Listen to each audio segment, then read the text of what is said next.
Good morning दोस्तों, स्वागत है आपका आज के मुख्य समाचारों में। जी हां दोस्तों, आपको यहां पर देखने को मिलेंगी आज दिन भर की तमाम बड़ी खबरें मुख्य समाचार ब्रेकिंग न्यूज अपडेट्स के रूप में। तो दोस्तों सीधे चलते हैं आज की पहली बड़ी खबर की ओर। कुमार विश्वास के दावे की जांच कराएगी केंद्र सरकार, चन्नी के खत का अमित शाह ने दिया जवाब। जी हां दोस्तों, केंद्रीय गृह मंत्री अमित शाह ने शुक्रवार को पंजाब के मुख्यमंत्री चरणजीत सिंह चन्नी के पत्र का जवाब देते हुए आम आदमी पार्टी और प्रतिबंधित सिख फॉर जस्टिस के बीच कथित संबंधों की जांच कराने का वादा किया। गुरुवार को सीएम चन्नी ने प्रधानमंत्री नरेंद्र मोदी से यह मांग की थी। दोस्तों, सीएम चन्नी ने एक ट्वीट के जरिए लिखा, पंजाब के सीएम के रूप में मैं प्रधानमंत्री नरेंद्र मोदी से अनुरोध करता हूं कि हाल ही में कुमार विश्वास ने जो कहा है इस मामले की निष्पक्ष जांच कराई जाए। साथ ही कहा कि राजनीति एक तरफ, पंजाब के लोगों ने अलगाववाद से लड़ते हुए भारी कीमत चुकाई है। पीएम को हर पंजाबी की चिंता दूर करने की जरूरत है। इसके जवाब में गृह मंत्री अमित शाह ने सीएम चन्नी को लिखा है कि एक राजनीतिक पार्टी का देश विरोधी, अलगाववादी और प्रतिबंधित संस्था से संपर्क रखना या चुनाव में सहयोग प्राप्त करना देश की अखंडता के दृष्टिकोण से अत्यंत गंभीर है। इस प्रकार के तत्वों का एजेंडा देश के दुश्मनों के एजेंडे से अलग नहीं है। यह अत्यंत निंदनीय है कि सत्ता पाने के लिए ऐसे लोग अलगाववादियों से हाथ मिलाने से लेकर पंजाब और देश को तोड़ने की सीमा तक जा सकते हैं। इसके बाद दोस्तों अगली बड़ी खबर, यूपी इलेक्शन 2022, यूपी में तीसरे चरण के लिए खत्म हुआ चुनाव प्रचार। 20 फरवरी को 16 जिलों की 59 सीटों पर होगी वोटिंग। जी हां दोस्तों, उत्तर प्रदेश में तीसरे चरण के लिए चुनाव प्रचार खत्म हो गया है। 20 जनवरी को 59 विधानसभा सीटों पर वोटिंग होनी है। ऐसे में आज शाम 6 बजे चुनाव प्रचार खत्म हो गया। दोस्तों, यूपी विधानसभा चुनाव 2022 के तीसरे चरण में 20 फरवरी को 16 जिलों में विधानसभा सीटों पर वोटिंग होगी। दोस्तों, उत्तर प्रदेश के मुख्य निर्वाचन अधिकारी अजय कुमार शुक्ला के मुताबिक इस चरण में 16 जिलों की 59 सीटों पर 20 फरवरी को मतदान होगा।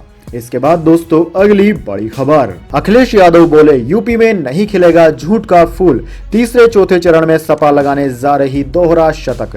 जी हां दोस्तों, यूपी विधानसभा चुनाव के पहले और दूसरे चरण का मतदान हो चुका है। वहीं 20 फरवरी को तीसरे चरण के लिए वोट डाले जाएंगे। इस बीच तीसरे चरण के प्रचार के आखिरी दिन सपा प्रमुख अखिलेश यादव ने उन्नाव में दम भरा। इस दौरान उन्होंने न्यूज 18 से एक्सक्लूसिव बातचीत में कहा कि तीसरे और चौथे चरण में समाजवादी पार्टी दोहरा शतक लगाने जा रही है। वहीं दोस्तों, सपा प्रमुख और यूपी के पूर्व मुख्यमंत्री अखिलेश यादव ने न्यूज 18 से कहा कि भारतीय जनता पार्टी के सभी नेताओं की जुबान बता रही है कि वह बुरी तरह से हार रहे हैं। साथ ही कहा कि झूठ का फूल उत्तर प्रदेश में अब नहीं खिलने वाला। इसके बाद दोस्तों अगली बड़ी खबर, रूस यूक्रेन टेंशन के बीच एयर इंडिया का बड़ा फैसला, 3 स्पेशल फ्लाइट्स भरेगी उड़ान। जी हां दोस्तों, आपने बिल्कुल सही सुना, एयर इंडिया एक बार फिर से देश के काम आई है। एयर इंडिया ने यूक्रेन के लिए फ्लाइट्स के संचालन का ऐलान किया है। यूक्रेन संकट के बीच वहां फंसे भारतीय छात्रों के लिए यह राहत भरी खबर है। एयर इंडिया ने आज शुक्रवार को कहा कि भारत यूक्रेन के बीच 3 फ्लाइट्स का संचालन होगा। दोस्तों, आपकी इस जानकारी के लिए बता दें, एयर इंडिया भले ही 2-4 महीने पहले तक भारत सरकार के अंडर थी, लेकिन अब एयर इंडिया को भारत सरकार ने टाटा ग्रुप को बेच दिया है। ऐसे में एयर इंडिया अब एक प्राइवेट संस्था बन गई है। फिर भी एयर इंडिया एक देशभक्ति संस्था है, क्योंकि टाटा ग्रुप भी देशभक्ति कहलाता है। दोस्तों, तारीख के बारे में एयर इंडिया ने ट्वीट कर जानकारी दी। भारत यूक्रेन के बीच फ्लाइट्स 22, 24 और 26 फरवरी को संचालित होंगी। इन फ्लाइट्स के लिए बुकिंग एयर इंडिया कार्यालयों, वेबसाइट, कॉल सेंटर और अधिकृत ट्रेवल एजेंटों के माध्यम से अभी से शुरू है। इसके बाद दोस्तों अगली बड़ी खबर, भारत के इतिहास में सबसे बड़ी सजा, अहमदाबाद ब्लास्ट के 49 दोषियों में से 38 को मिली फांसी, 11 आखिरी सांस तक सलाखों के पीछे रहेंगे कैद। जी हां दोस्तों, शुक्रवार को सुबह 11:30 बजे वो वक्त जब अदालत ने 13 साल तक आतंक से मिले जख्मों का दर्द सहने वाले अहमदाबाद को इंसाफ दिला दिया। अहमदाबाद में 2008 में हुए सीरियल ब्लास्ट में 56 लोगों की जान गई थी। विशेष अदालत ने धमाकों के 39 गुनहगारों को सजा दी। 38 के लिए सजाए मौत मुकर्रर की गई, 11 ताउम्र कैद में रहेंगे।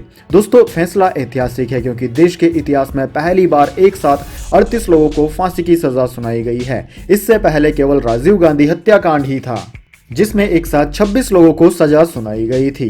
दोस्तों, 8 फरवरी को सिटी सिविल कोर्ट ने 78 में से 49 आरोपियों को यूएपीए के तहत दोषी करार दिया था। इसमें से एक दोषी अयाज सैयद को जांच में मदद करने के लिए बरी किया जा चुका है। 29 आरोपी सबूतों के अभाव में बरी हो चुके हैं। फैसले के वक्त कोर्ट ने धमाकों में मारे गए लोगों के परिजनों को 1 लाख, गंभीर घायलों को 50,000 और मामूली घायलों को 25,000 रुपए की मदद देने का भी आदेश दिया है। इसके बाद दोस्तों अगली बड़ी खबर, जियो को लगा जोरदार झटका। दिसंबर 2021 में 1.29 करोड़ ग्राहकों ने साथ छोड़ा। बीएसएनएल से 11 लाख यूजर्स जुड़े। जी हां दोस्तों, मुकेश अंबानी की टेलीकॉम कंपनी रिलायंस जियो के लिए ट्राई द्वारा जारी दिसंबर 2021 के आंकड़े अच्छे नहीं रहे। ट्राई द्वारा जारी लिस्ट के मुताबिक दिसंबर 2021 में 12.9 मिलियन ग्राहकों ने देश की सबसे बड़ी कंपनी जियो का साथ छोड़ दिया। दूसरी तरफ बीएसएनएल से 1.1 मिलियन और भारती एयरटेल से 0.47 मिलियन यानी कि 4,70,000 यूजर्स जुड़े। वहीं वोडाफोन आइडिया से 16 लाख यूजर्स अलग हो गए। दोस्तों मार्केट शेयर के मामले में रिलायंस जियो के पास 36%, उसके बाद भारती एयरटेल के पास 30.81%, वोडाफोन आइडिया के पास 23%, बीएसएनएल और एमटीएनएल के पास 9.9% और 0.28% अन्य के पास है। दोस्तों बीएसएनएल ने प्रभावी ढंग से महीने के दौरान सबसे अधिक ग्राहक जोड़े। ऐसे में जब दूरसंचार कंपनी 4G नेटवर्क लॉन्च कर देगी तब उसकी तरफ और ज्यादा लोग जा सकते हैं। बीएसएनएल की अभी देश भर में बीएसएनएल के पास 4G नेटवर्क नहीं है। हालांकि दोस्तों कंपनी को सस्ते टैरिफ फायदा मिला है। दिसंबर में जियो, एयरटेल और वोडाफोन आइडिया ने नए डेटा प्लान लागू कर दिए थे। इससे बीएसएनएल को फायदा मिला क्योंकि बीएसएनएल के प्लान अभी भी सस्ते बने हुए हैं। इसके बाद दोस्तों अगली बड़ी खबर, भारत के इन 5 बाजारों को अमेरिका ने बताया कुख्यात। दिल्ली के फेमस मार्केट का भी है नाम। जी हां दोस्तों, भारत की popular e commerce website indiamart.com और नई दिल्ली के प्रसिद्ध पालिका बाजार सहित 5 भारतीय बाजारों को अमेरिका ने कुख्यात बताया है। अमेरिकी व्यापार प्रतिनिधि की ओर से जारी दुनिया के कुख्यात बाजारों की ताजा वार्षिक लिस्ट में इन बाजारों को शामिल किया गया। वर्ष 2021 के लिए गुरुवार को जारी इस लिस्ट में दुनिया भर के 42 ऑनलाइन और 35 परंपरागत बाजारों को शामिल किया गया जो ट्रेडमार्क, जालसाजी या कॉपीराइट चोरी में शामिल है। लिस्ट में शामिल 3 अन्य भारतीय बाजार मुंबई में हीरा पन्ना, कोलकाता में किद्दरपुर और दिल्ली में टैंक रोड है। दोस्तों अमेरिकी व्यापार प्रतिनिधि कैथरीन ताई ने कहा कि नकली और पायरेटेड सामान का वैश्विक व्यापार अमेरिकी इनोवेशन और क्रिएटिविटी को कमजोर करता है और अमेरिकी श्रमिकों को नुकसान पहुंचाता है।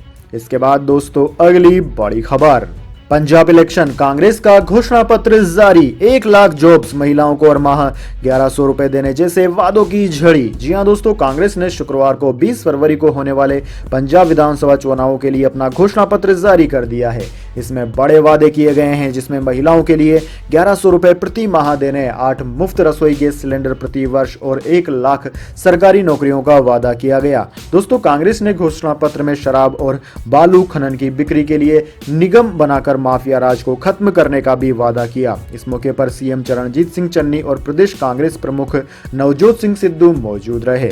दोस्तों मीडिया को संबोधित करते हुए नवजोत सिंह सिद्धू ने कहा कि पार्टी की सरकार किसानों से तिलहन, दलहन और मक्का खरीदेगी।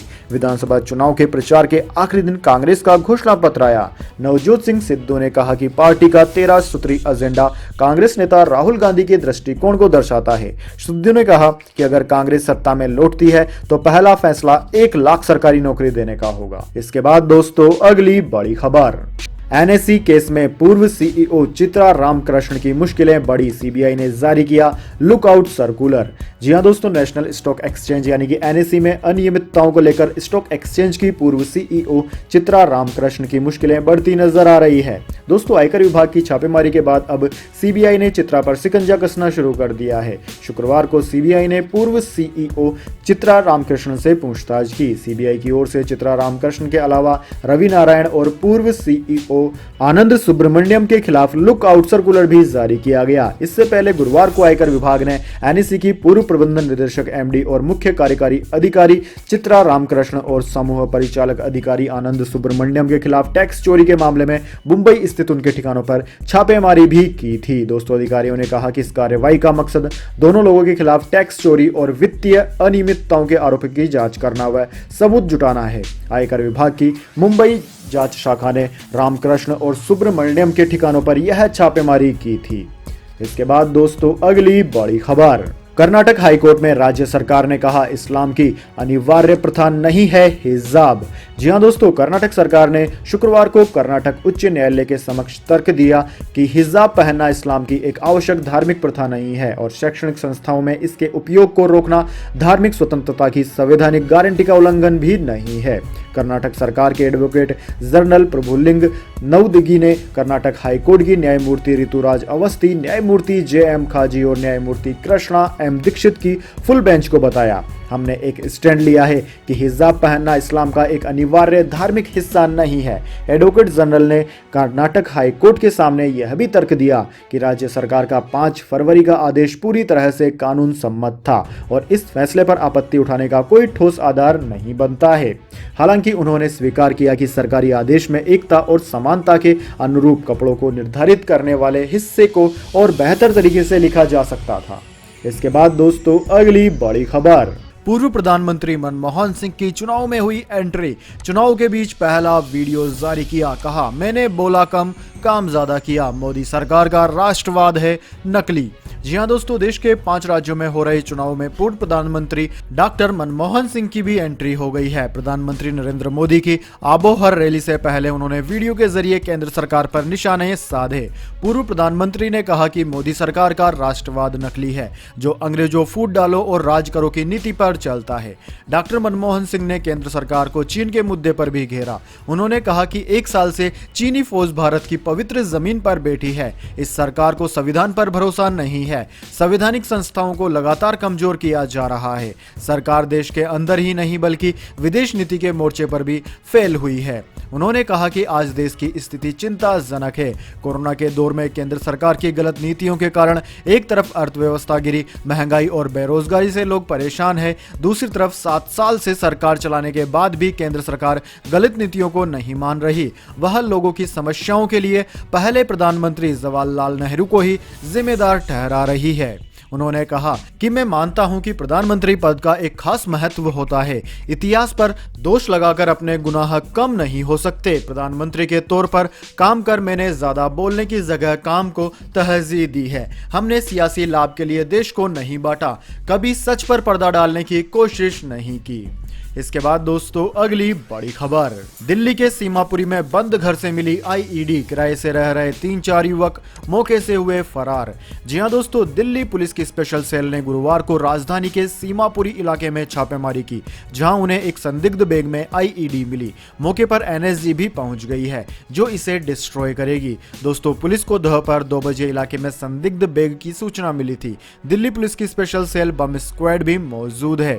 दोस्तों, बताया जा रहा है कि जिस कमरे से बैग मिला उसमें 3-4 लड़के किराए पर रह रहे थे, जो फिलहाल फरार हैं। दिल्ली के गाजीपुर में आरडीएक्स मामले की जांच करते हुए स्पेशल सेल की टीम दिल्ली के सीमापुरी इलाके के घर में पहुंची थी, जहां उन्हें यह संदिग्ध बैग मिला। ऐसे में बैग में मौजूद सील पैक संदिग्ध सामान को उस बैग से अलग करके दूसरे बैग में शिफ्ट किया गया। जांच के दौरान उसमें आईईडी होने की बात सामने आई है। इसके बाद दोस्तों अगली बड़ी खबर, एसबीआई के अकाउंट होल्डर्स की हुई बल्ले बल्ले, सबसे बड़े बैंक ने दिया बड़ा तोहफा।